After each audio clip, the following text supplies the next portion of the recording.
Joining me on the program right now is upstate congressional candidate Claudia Tenney. How you doing? Great. How are you? I'm glad you're working out at all. Well, I'm somebody that's always been my thing, but with having babies, you got to start making some sacrifices. When we had number 3 back in October, I just blew up. I just blew up. It isn't pretty.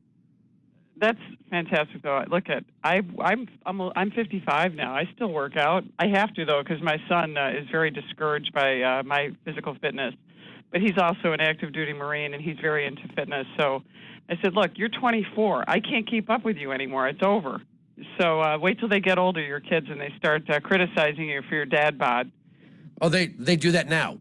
They do that in their own 3-year-old and 6-year-old way, but I don't feel like getting into that because I have to be like, no.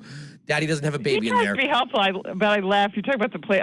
We have weights in the cellar, and I can't even get the 45-pound weights off the bar sometimes. He's got them all loaded up on there. It's like, oh, God, it's frustrating. But, yeah, it's good that you're working out. It's great for you. It's good to work out. Even if you do, you sound like you're doing a lot. I am. I am now, but for that 6 months, I did nothing, and I got, as Jason Statham said it in an interview, he said in between movies he gets buttery. And that's... Believe me, enough of this. New York is voting tomorrow. You're a New York State senator and congressional candidate. Now you're running again for Congress. Do you think having the New York primary actually means something for the first time in a long time, especially for the Democrats, and coming the day after the tax filing deadline, do you think it's going to mean anything? I do. I think it's been a really exciting year. Obviously, it's great to run in a congressional seat. This year was the first time since I've been alive that I ever remember a presidential candidate coming to my district. Honestly, I remember my dad was a Republican county chair back in the 60s, and I remember people, candidates used to fly into the airport. We'd get all dressed up. We'd go up there, and they'd get off the plane, and we'd sit there and go, who's that? There'd be like 15 people there. We had a bunch of politicians standing around. I went to a Trump rally in Rome, New York on Tuesday.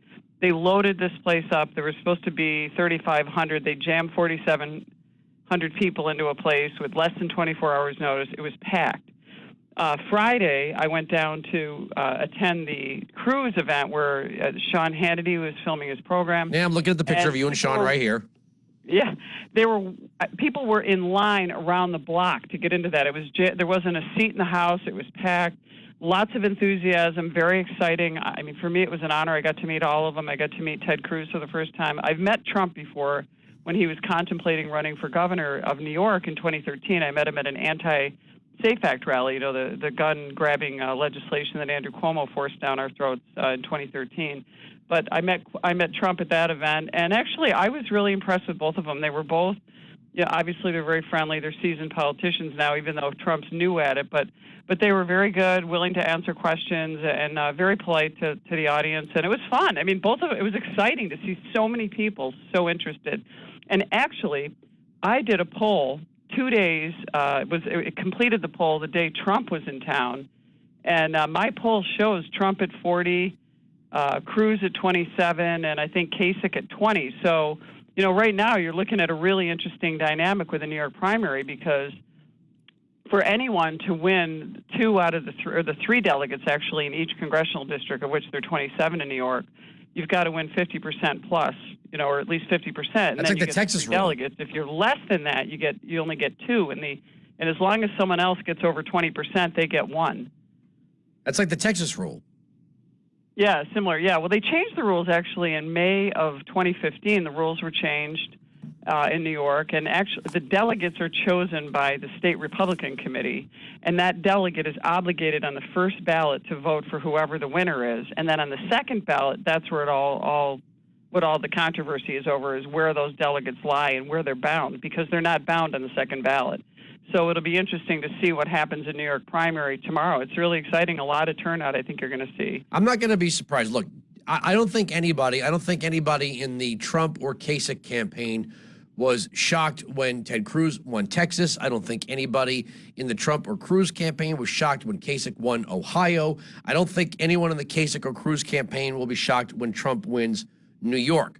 I think the real upset, if Bernie outperforms against Hillary. Oh, yeah, that's going to be huge. Bernie is very popular in my area. Obviously, if you drive around in the rural areas, you're going to see a lot of Trump signs. If you drive around in the many college areas, you're going to see a lot of Bernie signs. I mean, right down from my office is Hamilton College. If you drive through the village of Clinton, you'll see more Bernie signs than anything. So, yeah, he's really more Bernie signs in the village of Clinton? Everywhere. Village of Clinton, yeah. Yeah, more Bernie signs in the village of Clinton. I mean, if you can't carry a village named after you, that's a problem.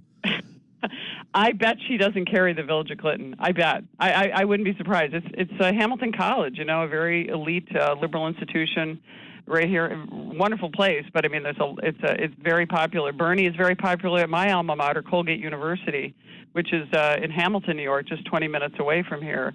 So, you know, on the college campuses, you've got Bernie resonating. They just, look, they think he's genuine. They don't understand what socialism is. We live in a society where it's luxurious to be able to dream of socialism, not knowing what it really is as young Americans. But this is one thing that connects New York to Vermont, and you see this also in Colorado. No, I'm being serious.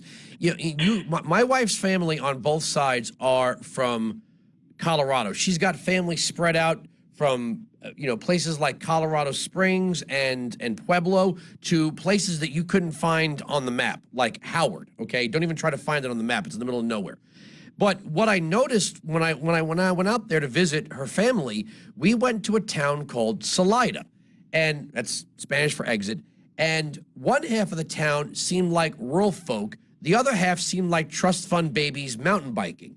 And you see that a lot in Vermont and New York, that you have a lot of people, you have upstate New Yorkers who are a mix of rural, farmers and people that just like to buy vacation, like, pretend farmers. Like, I'm a Brooklyn hipster, my parents gave me a lot of money, and my friends and I are going to open up some farm in upstate New York and make, whatever they make. But you see that a lot. There's a lot of people that live in upstate New York that are not rural people. They're just... It's their second home, it's their vacation home, it's their ski home, they're going to college. So just assuming that in the rural areas, there's a more conservative mindset, that's not true.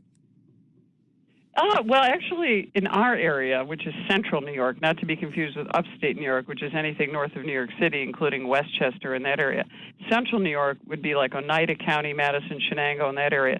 You do not see as many of the New York City types coming into the area and just, setting up the faux farm.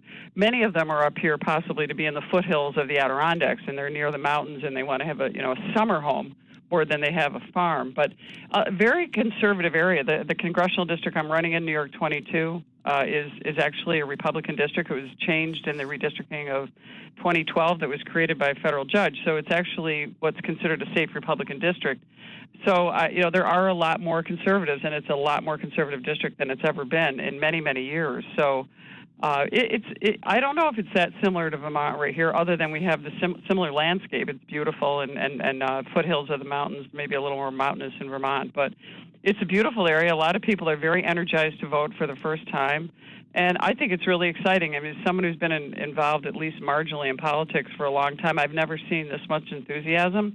And we've had record low turnout in votes over the last several years in our area because there just hasn't been that much excitement. And I'm usually the only person on the that has a primary. If there's a primary, it's usually me running that year. So this year, again, I'm running in a primary, but interestingly enough, I'm exceedingly the front runner in my race in the 22nd and my poll as well, which obviously is just a snapshot, but I'm way ahead because I did take on the incumbent Richard Hanna, who was the most liberal member of Congress in 2014. So I think that's part of the reason. I'm kind of like a version of Trump and Cruz before Trump and Cruz even started running for president. So, I'm not a career politician.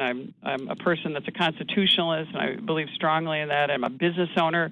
My family's celebrating our 70th year owning a manufacturing business right here in the 22nd Congressional District. So I'm a little bit of both, and I've only been in office. As I said, I was 55. I got elected when I was 50. So, it's going to be a great year. I'm excited about the idea that people are actually interested in New York for once. I mean, we always feel like we never have a shot. Some part of me wants Bernie to win.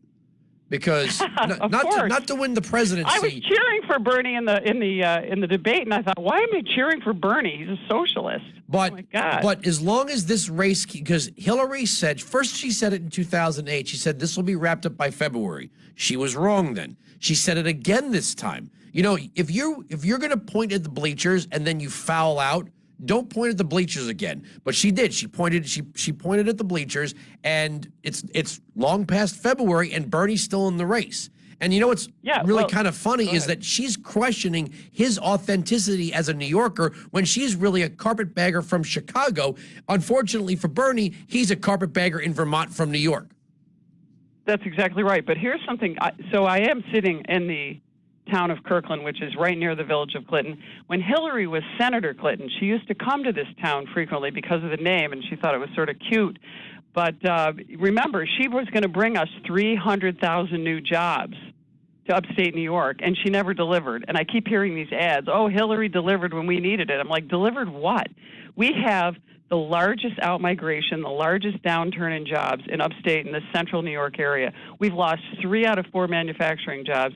In fact, my little family business actually is part of a manufacturing numbers total that New York claims and takes credit for, in spite of the fact that they're one of the worst places to do business. I don't mean to cut, Claudia, I got to cut you. By top of the hour, music's playing. You know we love having you on the program, Great, but thanks. I'm about to lose to the, we're going to be doing news now. All right. ClaudiaForCongress.com. There you go, ClaudiaForCongress.com. We're right there wrong.